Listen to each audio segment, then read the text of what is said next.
Baik. Sudah 11 bulan saya nggak punya kerjaan tetap. Nafkah yang saya berikan ke istri sangat minim sekali. Keluarga istri meminta saya untuk pisah. Akhir-akhir ini istri juga sudah tidak tahan. Istri saya bekerja. Sebenarnya kami masih saling menyayangi. Istri saya masih cinta sama saya. Ustaz, gimana saya menyikapi masalah ini? Apa saya ikuti maunya istri dan keluarga? Saat ini istri saya lagi didekati pria lain yang lebih mapan dan kaya. Salahkah saya kalau memukul pria tersebut? Karena pria itu telah mengambil kesempatan dalam kesempitan rumah tangga kami. Ustaz minta amalan atau wirid untuk melapangkan rezeki.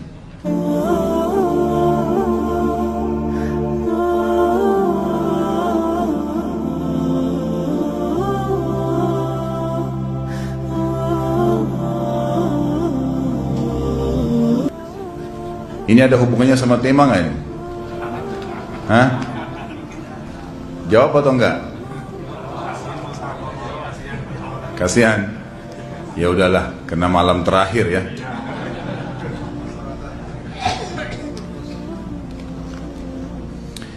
Yang pertama sekali, saya menyarankan Anda saran dari laki-laki ke laki-laki.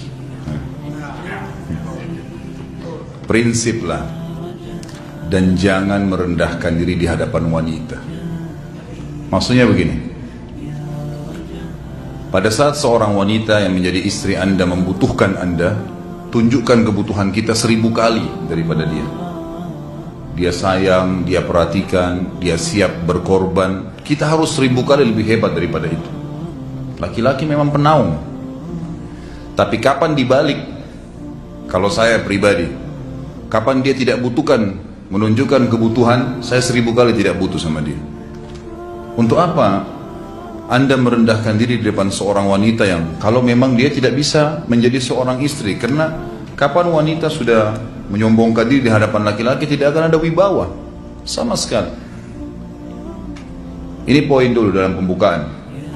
Dan selalu saya sarankan siapapun ikhwah yang minta saran saya dalam masalah rumah tangga, yang paling pertama ini saya ucapkan, saya bukan menyuruh Anda menjadi keras, bukan.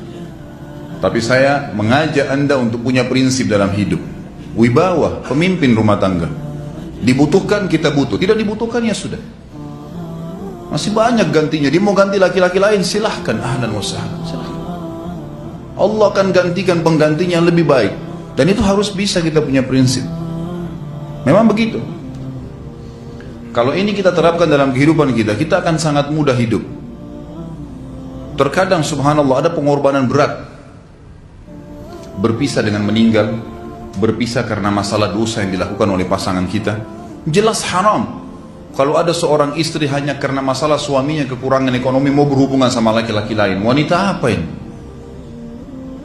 Cinta itu pengorbanan, kasih sayang. Bukan hanya pada saat mampu kemudian disayang, pada saat tidak mampu kemudian ditinggal. Subhanallah. Hati-hati, hukum Allah subhanahu wa ta'ala berlaku. Akhwat, yang jadi istri, ikhwah, yang jadi suami, harus tahu, pasangan kita itu punya Tuhan sebagaimana kita punya Tuhan yang sama. Dan Allah itu maha adil. Memang dalam kehidupan kita, ada naik turunnya. Dan makna cinta adalah pengorbanan. Itu sebenarnya. Kalau hanya kita kantongnya lagi penuh kemudian disuka sama istri, pada saat lagi tipis, lagi masalah, kemudian dia mau berhubungan sama laki-laki lain, na'udzubillah min dzalik. Wanita apa ini? Kalau saya tidak naungin. Kalau saya nggak naungin. Kamu mau sama dia silahkan. Silahkan jalan. Kalau saya, istri saya sangat tahu prinsip saya. Kalau kamu merasa ada laki-laki lain yang kamu anggap baik, atau kamu mau ingin memasukkan pendapat keluargamu dalam rumah tangga saya sehingga kedudukan saya sebagai suami tidak didengar lagi, silakan pilih keluarga kamu. Tidak ada masalah. Jadi jangan jadikan sebagai beban. Oh, nanti kalau pisah saya hidupnya bagaimana? Saya melarat. Ini kenapa ini? Saya mati kalau nggak sama dia, ya mati bener nanti. Gila kalau nggak nikah sama dia, gila kalau siapa ini? Ini kenapa ini? Keluar dari bingkai hidup itu. Seorang muslim itu hidupnya mulia. Dia dihormatin, dia menghormatin. Dia dihina, tinggalkan. Allah SWT tidak menyuruh kita menghinakan diri, tidak boleh. Kalau wanita ini misalnya, istri ini yang dikatakan tadi masih mencintai suaminya, dia hanya sekedar minta kerja, ya, garis bawahi kalimat ini ya.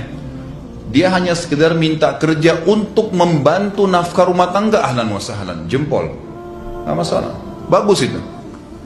Sampai suaminya mapan. Itu baik. Tapi dalam kondisi masih status istri punya hubungan sama laki-laki lain, na'udzubillah min dzalik. Mana ghirah? Mana kecemburuan positif yang telah Allah pelihara dalam diri kita? Nggak boleh. Pada saat seorang sahabat pulang ke rumahnya mendapatkan istrinya selingkuh dengan laki-laki lain, tidak disebutkan apakah berhubungan biologis atau tidak, tapi yang jelas sahabat ini sampai kaget masuk ke rumahnya temukan ada laki-laki lain. Dia bingung mau lakukan apa. Dia pergi ke Nabi SAW lalu berkata, ya Rasulullah, saya pulang rumah istri saya lagi sama laki-laki lain. Maksudnya dia pandu saya harus buat apa nih? Apa yang terjadi? Subhanallah, Sa'ad radhiyallahu anhu sahabat Nabi mulia menghenuskan pedang mengatakan, ya Rasulullah, kalau terjadi pada rumah tangga saya akan penggal dua-duanya. Dua-duanya saya penggal nih. Tapi di sini ulama bilang saat ingin menghukum kalau terjadi pada keluarganya dengan penggal ini, bukan maksudnya dia menghukum secara individu, maksudnya saya ingin terapkan hukumnya Allah, dirajam, dibunuh karena mereka sudah menikah dan berzina. Hukum Allah terapkan, kemuliaan agama harus ada. Harus begitu. Seorang istri yang mau tinggal di bawah naungan kita sementara kita sudah berkorban di bawah terik matahari, sudah bekerja, sudah memilih dia dari sekian banyak wanita, kemudian dia mau berkorban, hormatin dia, junjung dia, lindungin dia, rangkul dia, gitu kan? Bela dia, memang harus begitu. Tapi kalau masih dalam naungan, kemudian sedikit himpit masalah ekonomi lalu berhubungan sama laki-laki lain, naudzubillah, jangan dipertahankan. Berbahaya sekali, gitu kan? Jangan Anda menjadi laki-laki lemah gitu. Saya kemarin ditelepon oleh dua orang sekaligus, subhanallah. Sahabat dekat telepon pada saya, laki-laki. Ustaz, maaf mau ngomong sebentar. Baik, silahkan. Ustaz, saya ini istri saya pulang ke rumah ke kampung ayahnya ibunya karena alasan mengurus ayah dan ibunya. Akhirnya saya sama anak-anak ditinggal di sini sendiri. Setiap kali saya panggil pulang, dia bilang sudahlah saya nggak mau pulang. Kalau mau nikah lagi silahkan. Dia bahasakan begitu.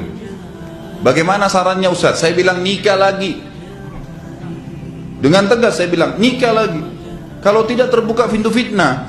Perempuan itu kenapa harus pilih orang tuanya? Tidak boleh secara syar'i. Nggak boleh. Sudah menerima akad nikahnya seorang laki-laki, laki-laki itu yang dinomorsatukan di atas ayahnya, nggak ada alasan.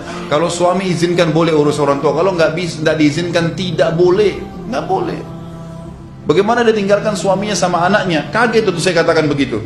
Iya, bahkan sekarang hukum poligami sudah wajib bagi Anda, nggak boleh. Wajib sekarang. Ini ragu mau melangkah seakan-akan poligami itu dosa, padahal dia ditinggal oleh istrinya. Bagaimana bisa ini? Ada laki-laki seperti ini nggak punya prinsip, harus melangkah. Dia sudah dapat jawaban saya dikasih ini, Ustaz teman saya juga mau bicara, masalahnya sama lagi. Ustaz istri saya tinggalkan saya, Ustaz kayak mau menangis. Sebentar, jangan pakai nangis laki-laki. Apa ini cengeng? Ditinggal wanita nangis, subhanallah. Orang nangis itu ditinggal meninggal Rasulullah SAW, ketinggalan sholat subuh berjamaah, itu nangis. Nggak jadi jihad, nah itu nangis. Ditinggal perempuan nangis, la ilaha illallah. Allah ciptakan perempuan lebih banyak daripada laki-laki. Ini bukan menurunkan martabat perempuannya. Artinya harus seorang pemimpin itu punya wibawa. Nggak bisa, kalau nggak akan dianggap remeh nanti. Istri itu dinaungin, dilindungin, dididik, diberikan haknya ia. Berikan berlipat-lipat penghormatan sebagaimana dia berikan satu penghormatan, nggak apa-apa. Tapi jangan sampai menginjak martabat seorang pemimpin, tidak boleh. Akhirnya saya sampai bilang sama dia, akhi, ambil keputusan. Kamu mau balik sama saya berumah tangga di sini, atau kamu pilih rumah orang tua kamu? Oh, saya pilih orang tua saya, baik, saya ceraikan kamu sekarang. Assalamualaikum, tutup telepon, selesai. Jangan lama-lama. Cengeng sekali. Udah sujud sama Allah, saya masih berat cintanya Allah. Ia minta kepada Allah subhanahu wa ta'ala. Ini gampang dihilangkan dari hati. Sebagaimana dia datang, dia bisa keluar. Gampang itu. Subhanallah ya, jangan terlalu mencintai dunia berlebihan. Kalau saran saya, kalau istri anda ini tanya baik-baik, kalau kamu bekerja hanya karena mau bantu nafkah rumah tangga sekarang, ahlan wa sahlan, silahkan. Selama pekerjaan halal, antar dia ke tempat kerjanya. Muliakan dia, jaga, jemput pada saat pulang, anda pembelahnya, begitu. Tapi kalau berhubungan sama laki-laki, ada subhanallah suami, depannya dia istrinya telepon laki-laki lain dan dia menerima itu. Mana ini? Dalam agama haram, wallah haram itu hukumnya. Nggak boleh. Itu namanya dayuth dalam agama. Nabi SAW mengatakan Allah melaknat dayuth. Kata sahabat, siapa itu dayuth ya Rasulullah? Laki-laki yang tidak punya cemburu terhadap pelanggaran agama yang terjadi pada istrinya. Gimana caranya? Nggak boleh dalam agama Islam, gitu kan? Makanya biasakan hati kita terisi dengan cinta kepada Allah SWT dan bukan cinta kepada manusia. Mencintai istri karena Allah yang perintahkan, mencintai suami karena Allah yang perintahkan. Jadi semua karena Allah. Tidak ada kata-kata hilang, tidak ada rugi kalau kita meninggalkannya. Jadi ini hal mendasar yang saya tahu, Allahu alam. Jadi sampaikan seperti itu. Kalau wirid apa? Saran saya adalah memperbanyak istighfar kepada Allah SWT. Gunakan momen musibah itu sebagai kesempatan untuk mendekatkan diri dengan Allah Subhanahu wa taala. Begitu.